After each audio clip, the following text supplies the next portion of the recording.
O'zbekiston Respublikasi Prezidentining 2025-yil 14-fevraldagi Agrostar Holding kompaniyasi faoliyatini tashkil etish to'g'risidagi qaroriga muvofiq qovun-tarvuz yetishtirish yo'nalishida Mirzacho'l Agrostar mas'uliyati cheklangan jamiyati tashkil qilindi. Qovun-tarvuz yetishtirish bo'yicha Mirzacho'l tajribasini ilmiy asosda kengaytirish maqsadida Jizzax viloyatining Mirzacho'l tumani bazaviy tuman sifatida tanlab olinib, Sirdaryo viloyatidagi Mirzaobod, Sardoba, Xovos, Oqoltin, Qashqadaryoning Ko'kdala, Xorazmning Gurlan va Yangi bozor tumanlari qamrab olindi. Mirzacho'l Agrostar kompaniyasi tomorqa dehqon va fermer xo'jaliklari, qishloq xo'jaligi xodimlari, mutaxassislari, ilmiy xodimlar, olimlar bilan hamkorlikda yangi loyihalar ustida ilmiy ishlar olib borilmoqda. Davlatimiz rahbarining tegishli farmon va qarorlariga asosan tashkil qilingan Mirzacho'l Agrostar korxonasi tomonidan biriktirilgan tumanlarda qovun-tarvuz yetishtirish ishlari tizimli yo'lga qo'yildi. Korxonaga Xitoydan tajribali agronom jalb qilinib, qovun-tarvuz yetishtirish ishlari Xitoyning ilg'or agrotexnologik tajribalari asosida ilmiy va zamonaviy usullarda tashkil etilmoqda.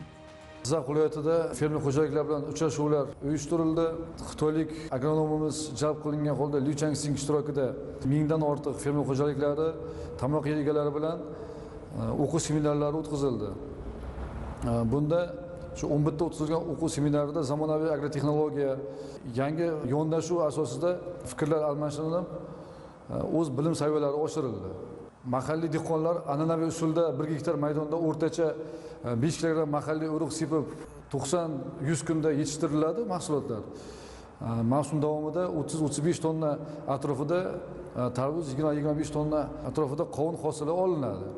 Endilikda ilmiy tadqiqot instituti olimlari bilan birgalikda Xitoydan jalb qilingan agronomimiz Li Changsing tavsiyasiga ko'ra urug'larni avvalo institutning laboratoriyasida dorilab, oziqlantirib, 20-25 kunlik ko'chat qilib ekilishi fikrini ilgari surishdi.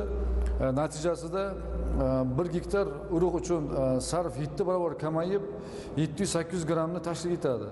Ya'niki o'rtacha 700 ming so'm atrofida urug' olinayotgan bo'lsa, 7 barobarga nisbatan o'sha kam xarajat qilishga erishiladi.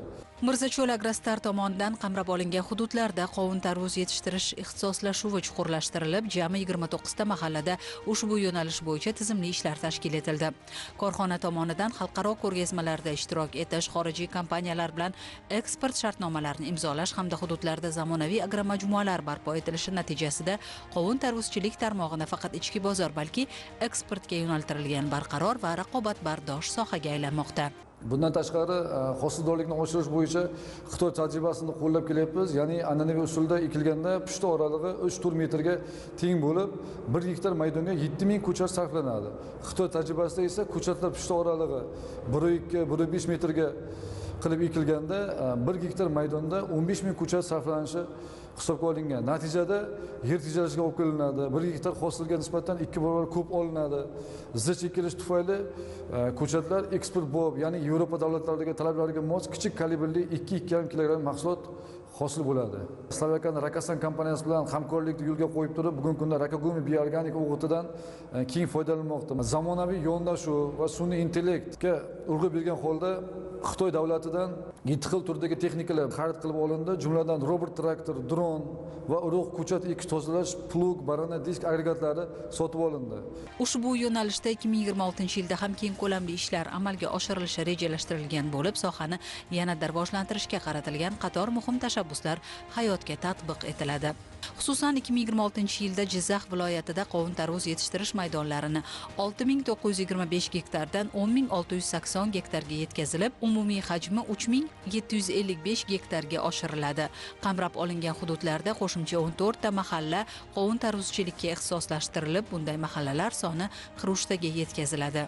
Mirzacho'l qovuni brendi davlat ro'yxatidan o'tkazilib, ushbu brend mahsulotlarini yagona standartlar asosida ishlab chiqarish hamda kelgusida mahalliy va xorijiy bozorlarga chiqarish, eksportni tizimli yo'lga qo'yish rejalashtirilmoqda. Kelgusi yilda Jizzax viloyatining Paxtakor tumanida qiymati 26 milliard so'mlik zamonaviy agromajmuamiz barpo etilishi rejalashtirilgan bo'lib, bunda 3 gektar maydonda yiliga 11,5 million ta ko'chat yetishtirish hamda 2000 tonna mahsulotni saqlash va qadoqlash imkoniyatini yaratadi. Bundan tashqari Qashqadaryo viloyati viloyatida qiymati 59 milliard so'mlik agromajmua loyihasini amalga oshirishni rejalashtirganmiz. Ushbu loyiha doirasida yiliga 12 ming tonna tarvuz yetishtirishga mo'ljallangan tomchilatib sug'orish tizimi bilan ta'minlangan plantatsiya hamda 1 gektar maydonda joylashgan va yiliga 3,8 million dona ko'chat yetishtirish, quvvatiga ega bo'lgan issiqxonani tashkil qilish hamda 5 ming tonnalik mahsulotni saqlash imkoniyatiga ega infratuzilma barpo etishni maqsad qilganmiz. Mirzacho'l tajribasi bugungi kunda qovun tarvuzchilik sohasida ilmiy yondashuv, zamonaviy texnologiya va eksportga yo'naltirilgan tizim samarali natija berayotganini yaqqol namoyon etmoqda. Ilmiy muassasalar, xorijiy mutaxassislar va moliyaviy institutlar hamkorligida yo'lga qo'yilgan ishlar natijasida hosildorlik oshmoqda, xarajatlar qisqarmoqda va mahalliy mahsulotlar xalqaro bozorlarda o'z o'rnini mustahkamlab boryapti. Kelgusida ushbu yo'nalishdagi ishlar izchil davom ettirilib, qovun tarvuzchilik tarmog'ini yanada kengaytirish, yangi agromajmualar barpo etish va eksport hajmlarini oshirish rejalashtirilgan. Bu esa Mirzacho'l brendini nafaqat respublikada, balki jahon bozorida ham raqobatbardosh qishloq xo'jaligi mahsulotlari bilan tanitishga xizmat qiladi.